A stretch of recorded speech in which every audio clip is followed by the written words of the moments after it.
guys, welcome back to my channel. So I'm actually in Yaoundé. You guys saw a little bit of the footage. I was in the taxi and then I got dropped off. So now I'm gonna show you, I'm gonna do a room tour. This is gonna be a Q&A video, but I do want to do a room tour so that you guys can see what Starland Hotel looks like. So let's go.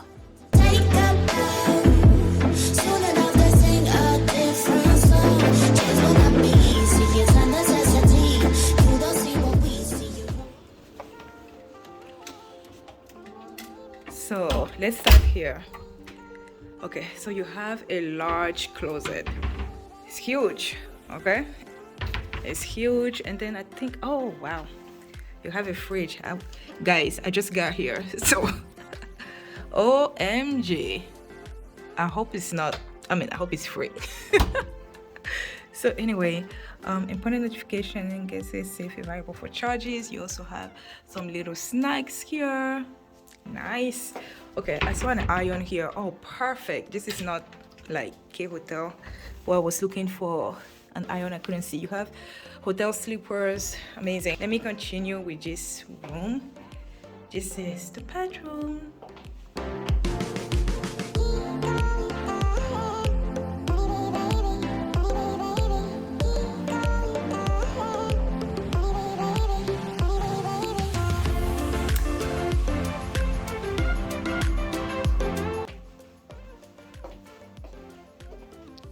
You have a large mirror here, so this is perfect.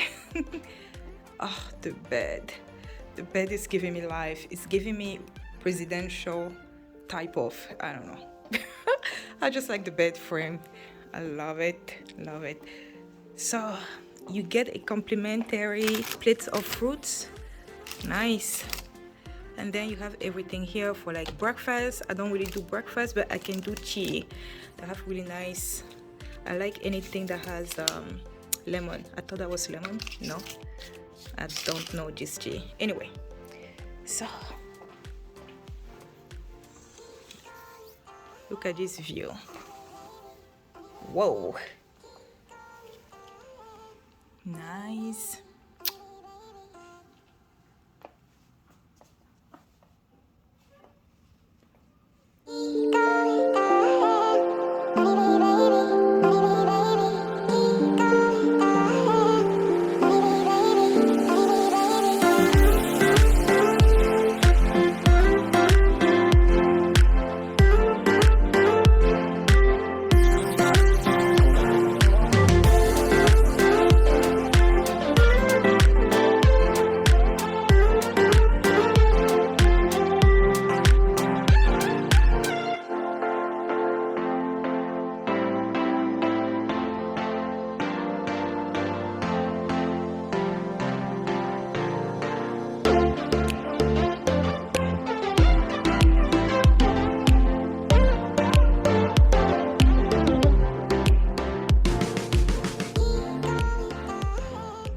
So guys, I hope you really enjoyed this quick tour of the hotel and my hotel room. This is my first time coming to Starland Hotel. They have one in Douala.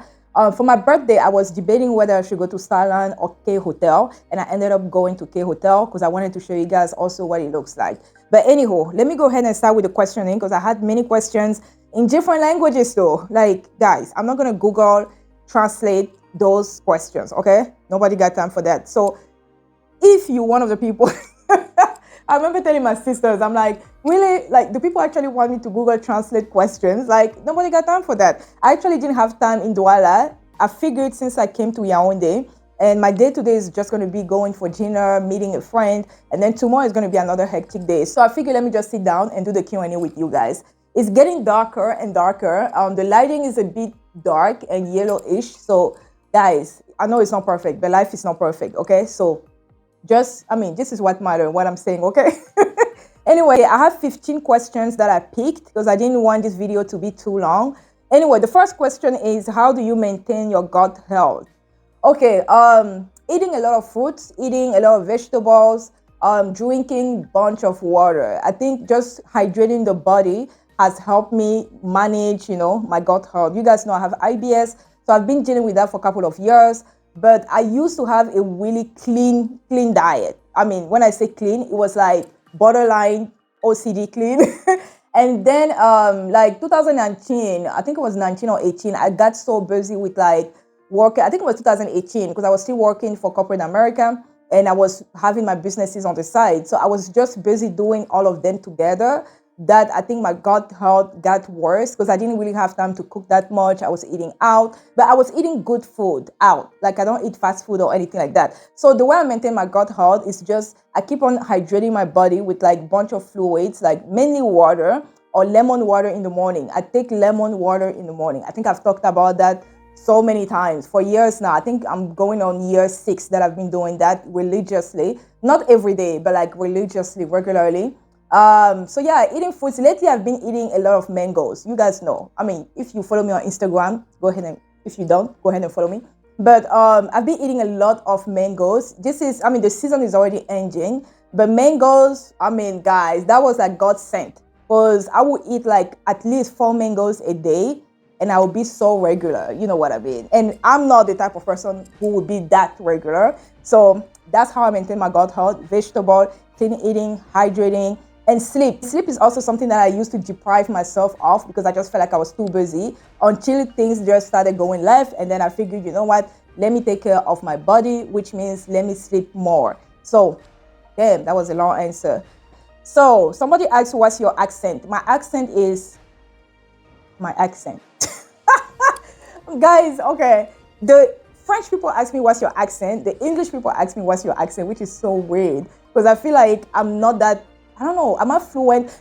Okay, I'm fluent in both languages, but I feel like people can't figure out which accent is which. Like the Anglophone people would know my accent is French. And the French people would kind of like be confused, like, you know, you're kind of too fluent to be Francophone or whatever. So yeah, so my accent is, I mean, guys, I'm Francophone from Cameroon. That's my accent. And I also, just English here, I learned that in the US, okay? So the way I'm speaking English and everything is American English plus my Cameroonian French together. Yeah, so that's my accent. Why did you decide to move back to Africa?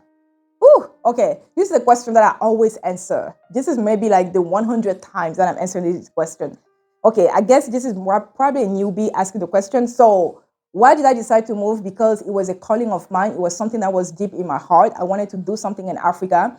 Everything that I've done in the US in terms of my career was the purpose was to eventually move to Africa, build businesses, and create job opportunities, and other opportunities for people on the ground. Because I do believe that if you have something in you that calls you to help others, help your community, it starts from home. So the idea to move back to Africa did not really start because the pandemic happened, for example. Like as soon as I stepped my foot in America, I knew I was eventually coming back to Cameroon. Another other question, I'm just going to put that question, in addition. People ask me if I'm going to permanently like stay in Cameroon forever. Guys, I don't know that. Like you can't know what the future is going to look like. So I'm not really set in stone. Like I'm a woman. I changed my mind. For now, in this season of my life, I'm in Cameroon. I'm in Africa. And I don't know what the next season is going to be. But for now, I'm here and I'm supposed to do something here. I mean, I'm already doing something here, guys. I need to grow my businesses here before I even think of going anywhere else. So, what's your favorite Cameroonian food? My favorite Cameroonian, I don't have a favorite Cameroonian food. I don't even have a favorite food at all because I'm a foodie and I like every food, literally. Like, I just like good food. Like, as long as the food is good, I like it. I'm just going to list some Cameroonian food that I like. I feel like everybody knows ndole. But ndole is not even my favorite Cameroonian food among my favorite. It's just a good food. I would say cock. Cock. If you basta, eat cock. So, cock.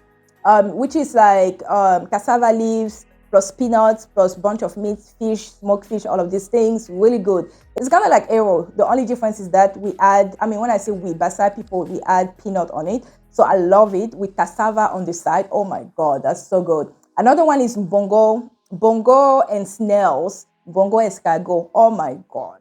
Ooh, that one is so good. And when it's spicy, it's the best. Ooh, the other one that I like that I showed you guys in my last vlog was in one of my recent vlog was ekwang. Ekwang. This is a meal. This is a dish. that I found out like maybe like a couple years ago, like 2, 3 years ago, and I fell in love with it. So I like ekwang, and I like other things. Okay, other things, guys. I like food in general, French food. I don't know. I wanted to say American food, but I'm thinking to myself, what is American that I like? No idea.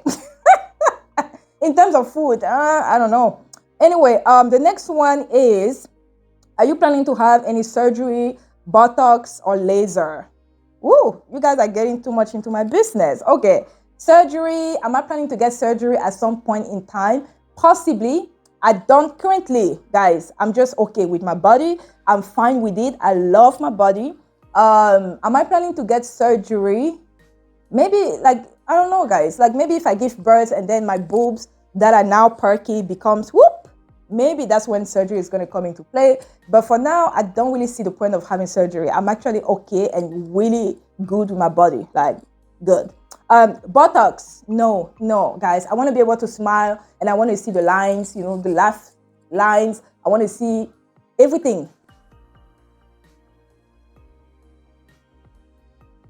Am I gonna get Botox? No. I want to be able to see my face move and all of these things. Like, no. I love this little chunky cute face with my big cheeks and everything. I just like my face.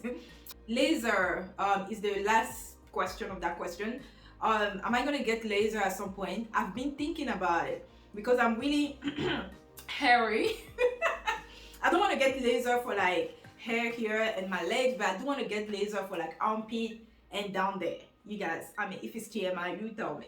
But yeah, at some point, because the thing is that you do have to keep it up. Like, it's not something that you do once and then it's done. Like, you have to keep it up. So I don't know if let's see what the future. I mean, guys, I'm not planning to do anything with my body for now. Bottom line, at some point when things start sagging and everything, of course, luxury is being able to afford those things. Okay, so the next question is, what's your worst breakup?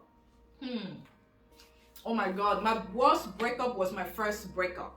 So my first boyfriend, I mean, we were together for 4 years, and yeah, the breakup was really, I mean, it wasn't bad because, for a woman, I don't know about men, but for a woman, we decide to break up when we've already processed the breakup. So I had already processed the breakup mentally. So by the time I was verbally, stating that I wanted to break up, I was already out of the relationship, but he did not take it well. So let's just say the cops got involved because I used to live in my apartment. He used to live in his apartment. But sometimes on weekend, whenever I had time on weekend, like I wasn't studying, I would go to his place on the weekends. So I used to leave like some of my belongings there, like my camera, because at the time I had like a camera. Guys, I've always loved taking pictures and videos. It's just that I never thought of, doing YouTube. But so I had a camera, a professional camera that I had just bought because I wanted to take better pictures. Because back then, like 2010, phones were not really good with the camera. So I bought a camera and I had left it there and some other little things. And so when I went back to his place to pick up all my belongings and stuff like that, he didn't want to give me my camera.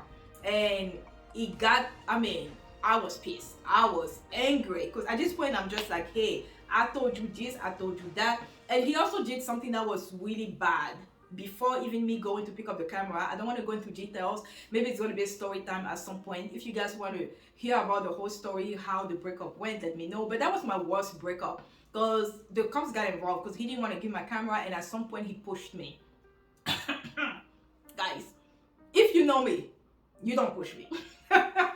Like, this whole thing of domestic violence or just like, like I could see him getting angry, and I've seen him getting angry before, but I think he knew me enough not to ever touch me. And this time he was about to lay hands on me, guys. He pushed me, and I saw the anger in his eyes. Like, I was like, whoa. I called the cops. On him. The cops came. The guy was 6'4", muscular. The cops didn't even ask questions. As soon as they saw him, they just handcuffed him.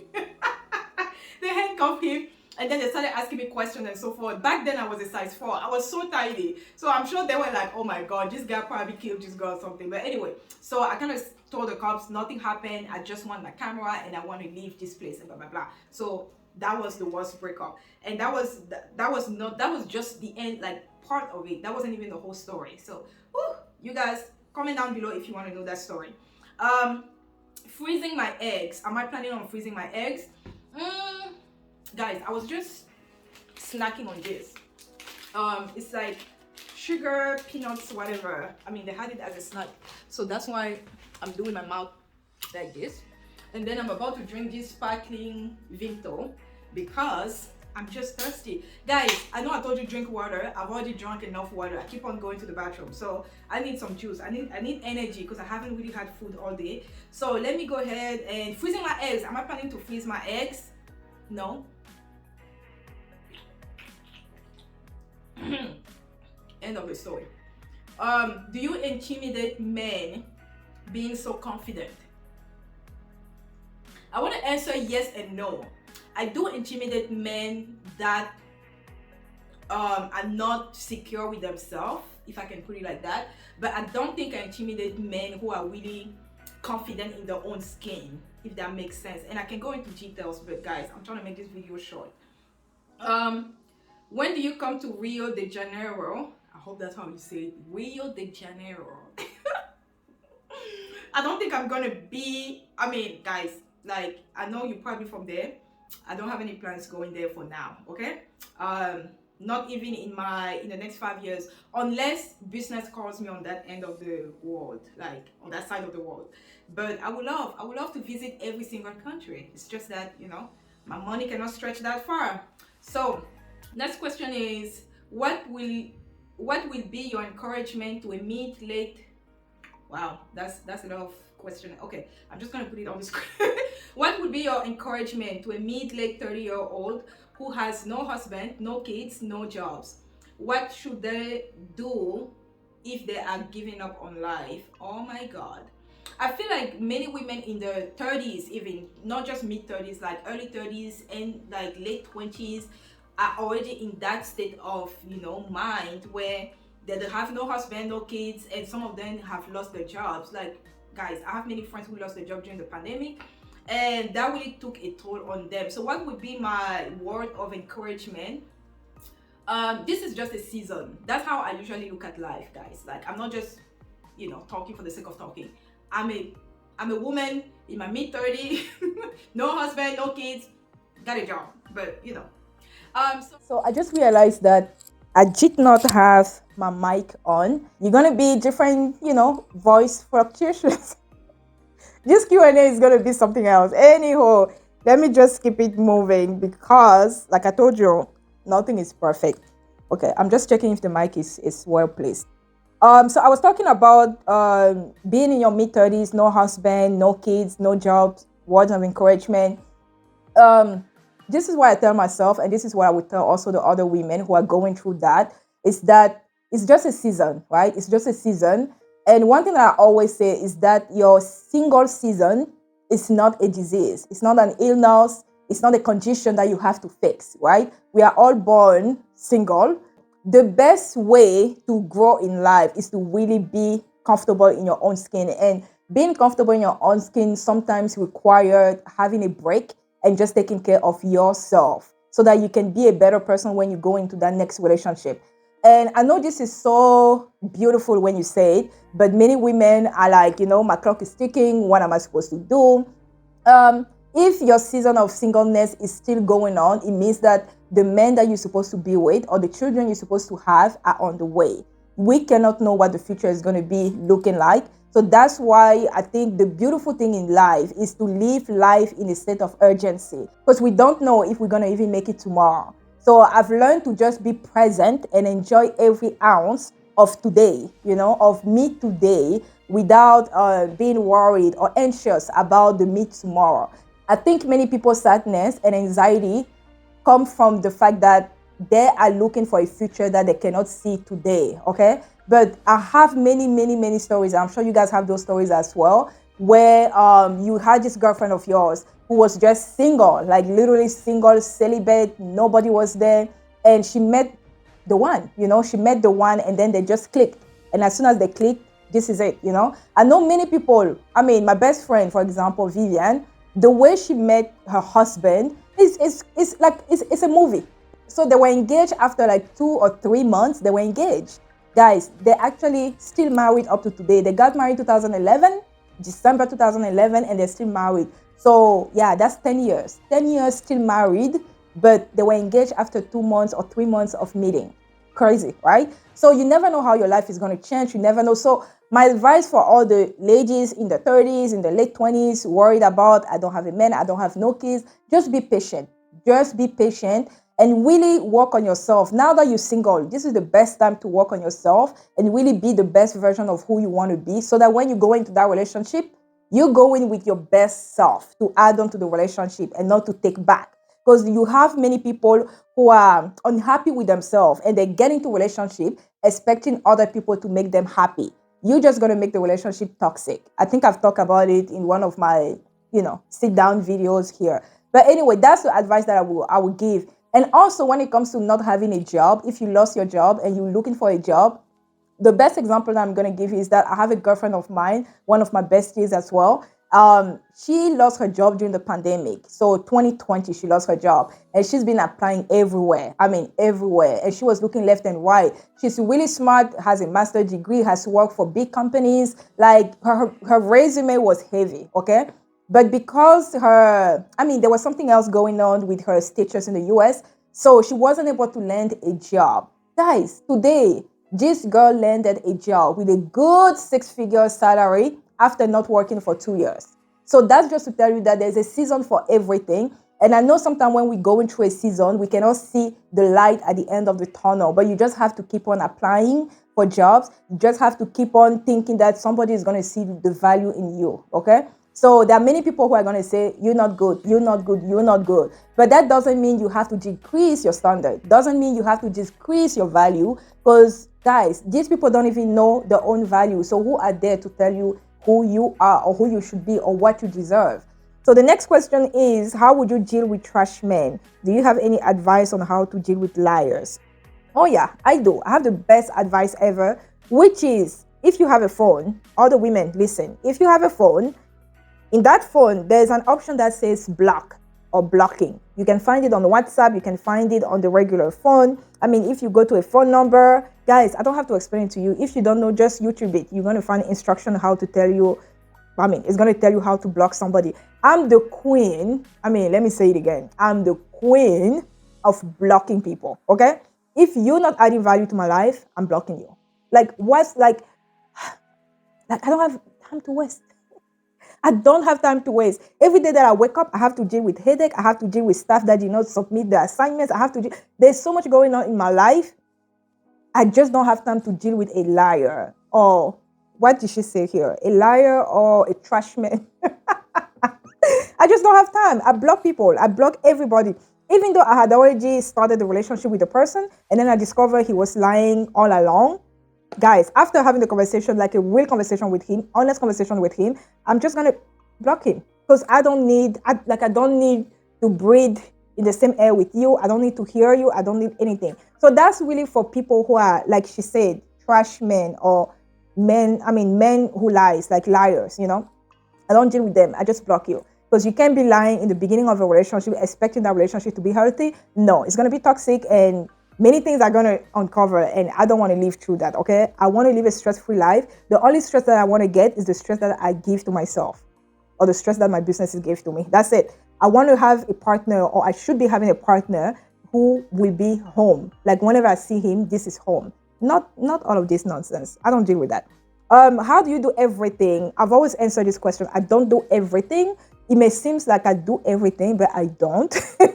I do things that look like I do everything, but guys, I do them in different times, okay? So for every season, there are different things that I do. When you look at it on the macro level, it looks like I do everything. One thing that really helps me is delegating tasks, right? Delegating tasks and making sure that people are there to kind of like oversee some of the things that I have to do. But yeah, that's how I do or don't do everything. I have to prioritize certain tasks.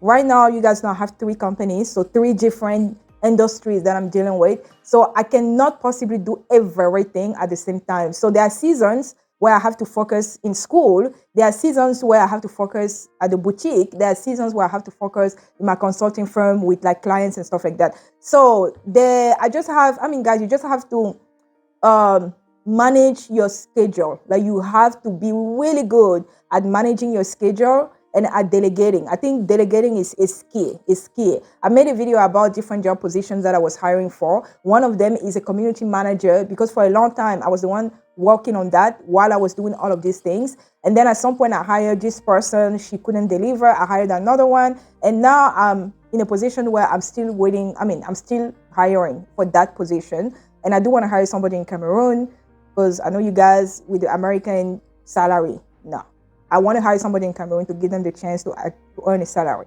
because many of them have degrees but they don't have jobs. Okay, so that's how how do you do everything? That's my answer to that. I don't do everything at the same time. There are seasons where I have to focus on certain things. The next question is almost like that question as well, which is, how do you keep focus on your goals when you have a lot going on around you? Family, health crisis, dilemmas, etc. So how do I keep focusing on my goal? I just know my goal. Like, I know my goal. That's what I was telling you about planning. It's like, as much as you plan, time is always going to play against you. Okay. So I know exactly where I want to be, where I want to go. The problem is, at this point in my life, I do have to kind of recognize that I'm only one person with one brain. As much as I can hire people left and right, they cannot have the vision that I have. They cannot, have the picture of how I want things to happen. So unfortunately, I still have to kind of like be everywhere. But I feel like it's even less than before. Before, I wasn't sleeping, guys. Like, I wasn't sleeping. So the way I stay focused on my goal is to really recognize that, you know what, I'm still trying to get there. Okay, I can see the light at the end of the tunnel. I may not know how to get there, but I'm still trying to get there. So I have this constant reminder that this is where I'm supposed to be. This is where I'm supposed to get. So it doesn't matter where life takes me. I'm going to get there, okay? And life is just, look at the pandemic. Who knew that the pandemic was going to stop many of us from living our best life, So that's that. And then the question say, how do you keep focus when you have so many things around you, like family, health crisis, dilemmas? Even with family, I've learned to set boundaries. You cannot survive as an entrepreneur if you don't set boundaries, because unfortunately your family, because you don't work in a corporate setting, you don't go to work every morning, you come back at a specific hour. Your family don't understand that you actually work as an entrepreneur. Even though you're home, you work. They don't get it. So you will get phone calls from your mom telling you, hey, you home? Yes, I'm home. Okay, I was thinking we should go shopping ABCD. Because for her, the idea is that if you're home, you're not doing anything. So you have to set boundaries. And if you have to tell them over and over again that I'm working, this is what I'm doing. Sometimes I'm just shooting videos or taking pictures. And my mom is like, why are you going to your store and taking pictures? Mom doesn't know that I use those pictures to advertise on social media for the store, for my bridal gowns. Like, the heck? Anyway, so you just have to set boundaries. When it comes to your health comes first. If you don't have good health, guys, where are you going? So I've learned to prioritize that, because I told you guys I wasn't sleeping enough. And I was always stressed, constantly stressed. And I've learned to just let go. When I feel like things are just there's so much going on, I just take a deep breath, really Zen mode, and I just let it go. I just let it go. There's no point for me to force it when my heart is, it's not keeping up. So the next one is, what can you do so that people can take you seriously in a men's world? So I guess she meant like in a career, what can you do so that people can take you seriously? When it comes to my consulting firm, for example, many of my clients are men. So that means that many of the times they reach out to you and you're thinking this is going to be a business deal that you're going to sign on. No, they're just trying to get your phone number. They're just trying to get you on a date.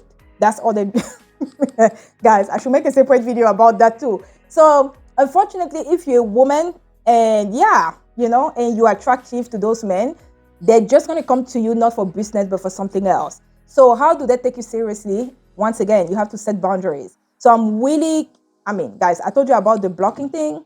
If you're not coming for business, I'm getting rid of you, okay? First of all, they don't even reach out to me directly. My phone, my business number, my staff always has that cell phone. Once in a while, I will take the cell phone home, but my staff has a cell phone. So whenever somebody contacts me, for example, they have to talk to my staff first. And so if I feel like you're not really coming for business, you're coming for pleasure, I set the boundaries. And I've had men who told me straight up, that you're a single woman, I'm a single man, you're a businesswoman, I'm a businessman. Don't you think we should mingle? I was like, no, but if you need my services in Cameroon, if you need my services in the US, let me know. Here's my contact, my email, everything. Full stop. Every messages or emails after that, I don't entertain that. Like I don't entertain that. I think you have to know how to set boundaries, and I've learned the hard way to set boundaries. Okay, so yeah, that's how I mean that's the only way. And I have many friends who are engineers, petroleum engineers, chemical engineers, and in their field they have a lot of men. And the same thing, they will tell you the same thing. You have to kind of like be, first of all, you have to be confident, because if you're not confident, they're going to crush you. Okay, they're going to crush you. So you have to be confident, and you just have to stand up for yourself and be an advocate for yourself. I've done that in my career, being an advocate for myself when nobody was there for me. When, I was calling people on my skin tone, because, racism happens too. And yeah, so I stood up for myself and I went all the way, like all the way. That's another story for another day. Anyway, guys, so those are all the questions. I hope you guys really enjoyed this Q&A. I'm just checking. So guys, those are all the questions. I hope you guys really enjoyed this Q&A. Let me know if you have additional questions. I don't get to do Q&A all the time, but whenever I find like a zen time, like right now, where I have like 2 hours to kill, I do Q&As, okay? I just go back in my GMs, emails, everything, and then I search for those questions that people kept on asking.